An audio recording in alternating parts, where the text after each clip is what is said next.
There's only one thing on the planet you actually have control over, is what you think. That's the only thing you can change in real time. So why are you not controlling your own mind? It's your asset.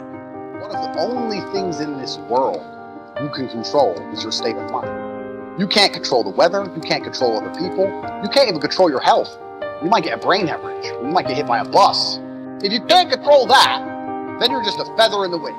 And life's gonna blow you around, and you might land somewhere good, you might land in dog shit, nobody knows. Your state of mind is what you should be able to control. If you can't wake up and say, today I'm making some money, and actually try your very, very best, and actually stay dedicated to that task. If you can't do that, you're fucked. The human mind is a massively misunderstood and underused chemical factory. That's all it is. It's the reason you feel happy. It's the reason you feel sad. It's the reason you feel excited. It's only chemicals in your brain. And I think if you try and take conscious control of your mind and force yourself to feel what you want, when you want, you can truly start to feel emotions on command. I don't think that men should ever consider how happy they are. I think that for a man, the paradigm of analyzing yourself based on your mood is an incorrect way to approach life. I don't think it makes you competitive. I just don't think it makes you competitive. I feel like as a man, life is ultra competitive and you're constantly competing against other men, whether you realize it or not. The girl you want, other men want. If you get her, it's a competition. The dollar you want, other men want. If you get it, it's a competition. The status you want, other men want. If you get it, you won the competition. Man, life as a man is hyper competitive, and you need to build a mindset that allows you to compete at the highest echelons and the highest levels. And in my experience, people who compete at the highest levels are not people who have any concern or care for how they feel on the day. You are a man with duties, you're a man with responsibilities, you must perform, you have things you must do, and you must do them regardless of how you feel. Whether you feel happy or you feel sad, you must still train. So considering it's not going to affect your actions, why even take it into consideration at all? Why does it matter? I don't look at myself and go, how do I be happy? I look at myself and go, how do I succeed and do everything I want to do and become competent and be successful? That's what I'm worried about, achieving my goals daily. Happiness is a byproduct. It's a side piece. But if you're going to wake up and go, I want to be happy, well, yeah, to a degree it's feminine. It's also very childish because only women and children are so obsessed with happiness. But it doesn't make you competitive. Because if you're concerned with being happy, that means you're only going to perform when you feel like it.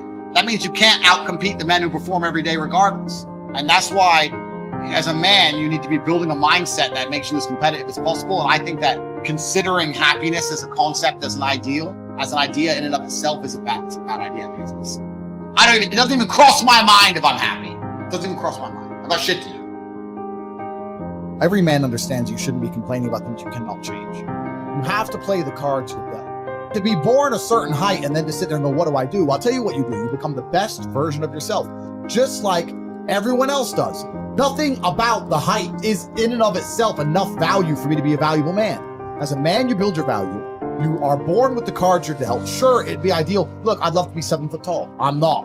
So it's the same argument. If you're 5'2", you need to become rich, strong, and funny, and charismatic, and interesting, and witty. If you're 6'4", you need to become rich, strong, well-connected. It's the same game. So to sit there and complain about it is asinine. Email me their long lists of all the bad things that happened to them, and I reply, fantastic.